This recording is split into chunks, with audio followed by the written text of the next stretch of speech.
মারছে, তীর মারছে, আর এখানে দুটো জগন্নাথ যা রা হ্যায়। পুলিশ এখানে পুরো মদপ্য অবস্থায়, মুখ দিয়ে জঘন্য গন্ধ বেরোচ্ছে, আর পাশ থেকে তৃণমূল গুন্ডারা তীর মেরে যাচ্ছে। পুলিশ ছোট জগন্নাথ হয়ে দাঁড়িয়ে আছে। এই হচ্ছে পশ্চিমবঙ্গের পুলিশ, তীর দিয়ে অ্যাটাক করা হচ্ছে, এখনো তীর আসছে।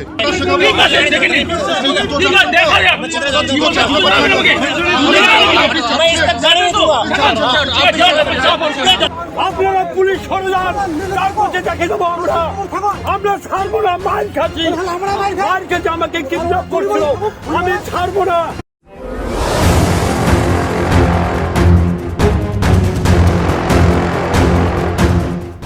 মনোনয়নপত্র জমা দেওয়ার পর্ব শেষ হলেও এবার স্কুটিনিতে বিরোধীদের বাধা দেওয়ার অভিযোগ শাসক দলের বিরুদ্ধে।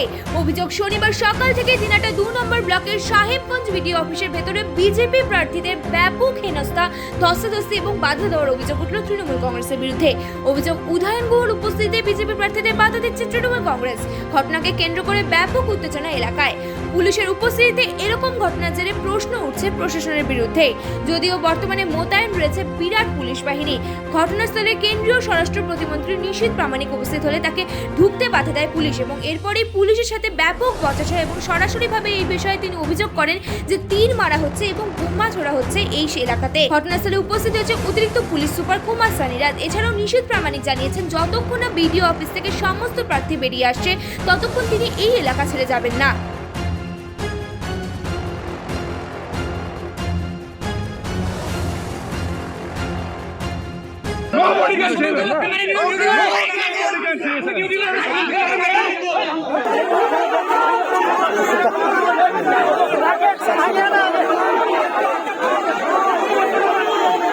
যা রা হ্যায়।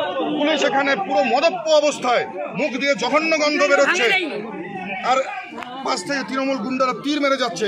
পুলিশ ছোট জগন্নাথ হয়ে দাঁড়িয়ে আছে। এই হচ্ছে পশ্চিমবঙ্গের পুলিশ, এরা রক্ষা করবে পশ্চিমবঙ্গের মানুষকে। এরা সম্পূর্ণভাবে দলদাস হয়ে গেছে। আমি ইমিডিয়েট এই পুলিশ অফিসারের মেডিকেল জাজের আমি ডিমান্ড করছি।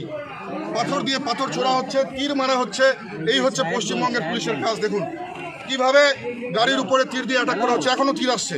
আপনারা রাস্তায় দেখুন, তীর আর বন্দুকের গুলিতে রাস্তা ভরে রয়েছে। আপনারা শুধু বাইরে গিয়ে একবার দেখেন ক্যামেরাটা, রাস্তায় দেখুন প্রচুর তীর পড়ে রয়েছে। কি হচ্ছে পশ্চিমবাংলায়? একদম সম্পূর্ণভাবে সংবিধানের অবমাননা এখানে করা হচ্ছে।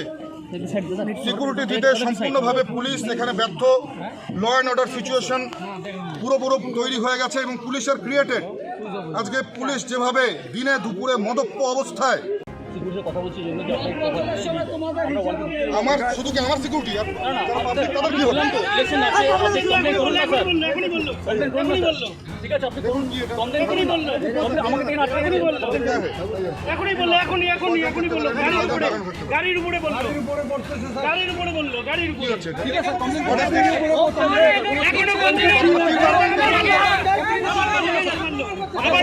যেতে বলো স্যার, চালু চলছে।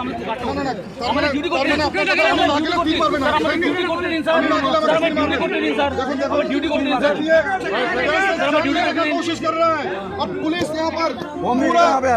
यहाँ पर दलदास बनकर, पुलिस यहाँ पर टीएमसी का गुंडे का काम पुलिस कर रहा है। इधर से तीर आ रहा है और पुलिस यहाँ पर खड़ा होकर यहाँ पर देख रहा है। यह है पुलिस का भूमिका। कॉन्स्टिट्यूशन का अपमान कर रहा है पुलिस यहाँ पर खड़ा होकर। পুলিশ খাড়া হোকার টিএমসি গুঞ্জকো ভিতরে পুলিশের চোখের সামনে আমাদের ক্যান্ডিডেটদের কাছ থেকে বিভিন্ন কাগজপত্র, তাদের ফর্ম বি কেড়ে নেওয়া হয়েছে, তাদেরকে মারধর করা হয়েছে, মহিলাদের শাড়ি ছিঁড়ে দেওয়া হয়েছে, ভিডিও আছে, আমাদের কাছে ছবি আছে। আর পুলিশ ছোট জগন্নাথ হয়ে কিভাবে আমাদের উপর আক্রমণ করা যায় সেই চেষ্টা করছে। এবং আজকে দেখুন একটা পুলিশ ডিউটিরত অবস্থায়, মদপ্য অবস্থায় এখানে এসে আমাদের সঙ্গে কিরকম দুর্ব্যবহার করছে। আপনার উপর হামলা হয়েছে আপনার গাড়িতে, লক্ষ্য করে দেখুন। আমাদের গাড়িতে শুধু নয়, যত আমাদের এখানে আরেকজন এমএলএ রয়েছেন, আমাদের জেলা সভাপতি রয়েছেন, তার উপর আক্রমণ হয়েছে। দেখুন, শুনুন, মহিলাকে উলঙ্গ করা হয়েছে পুলিশের সামনে, মহিলাদের উপর খুলে আক্রমণ করা হয়েছে বিডিও অফিসের ভিতরে।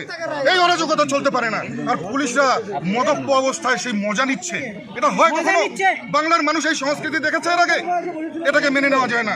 গাড়িতে দেখুন তীর দিয়ে হামলা করা হচ্ছে, পুলিশ মদপ্য অবস্থায় দাঁড়িয়ে রয়েছে। পুলিশ অফিসারের কাজ এখানে শুধুমাত্র আমাদেরকে কি করে আটকানো যায় এবং কি করে আমাদের ভারতীয় জনতা পার্টির কর্মীদের উপর আক্রমণ করা যায় সেই চেষ্টা। এবং আমি এর কড়া নিন্দা করছি এবং এই পুলিশ অফিসারের মেডিকেল জাজের আমি মেডিকেল তদন্তের জন্য আমি অনুরোধ করছি। এবং সেই সঙ্গে সঙ্গে এটাও বলবো যেভাবে আজকে বিডিও অফিসের ভিতরে তাণ্ডব চলেছে, আমরা আরও একদিন আমরা স্কুটিনির আবেদন রাখছি নির্বাচন কমিশনের কাছে। এই অরাজকতা মেনে নেওয়া যায় না। এর মধ্যে কি বিধায়ক মন্ত্রীর হাত রয়েছে? একদম সম্পূর্ণভাবে বিধায়ক সকালবেলা এসে এখানে নির্দেশ দিয়ে গেছে, এখনো বিডিও অফিসের পাশে বসে রয়েছে। দেখুন যেভাবে অরাজকতা চলছে, যে অরাজকতার পরিবেশ এখানে তৈরি করেছে পুলিশ, সারা রাত ধরে পুলিশ মদ খেয়েছে, এখন দিনের বেলা এসে তারা মদপ্য অবস্থায় তাণ্ডব চালাচ্ছে। এটা মেনে নেওয়া যায় না। পশ্চিমবঙ্গের সাধারণ মানুষ এটা মেনে নেবে না। কি সমস্যা হবে? ভোট যদি হয়, মানুষের যদি গণতান্ত্রিকভাবে মানুষ তাদের অধিকার প্রয়োগ করে, তাদের অসুবিধাটা কি? তার জন্য কেড়ে নিতে হবে, কাগজ স্ন্যাচ করতে হবে, আজকে মহিলাদেরকে তাদেরকে বিবস্ত্র করতে হবে। এটা কোথাকার দেশ, কোথাকার আইন? আবার সংবিধানের অপমান করছে। স্কুটির জন্য আবার আলাদা করে নিশ্চিতভাবে আমরা স্কুটির জন্য আবার আবেদন করছি এবং সম্পূর্ণভাবে কেন্দ্রীয় বাহিনীর উপস্থিতিতে স্কুটির জন্য আমরা আবেদন করব।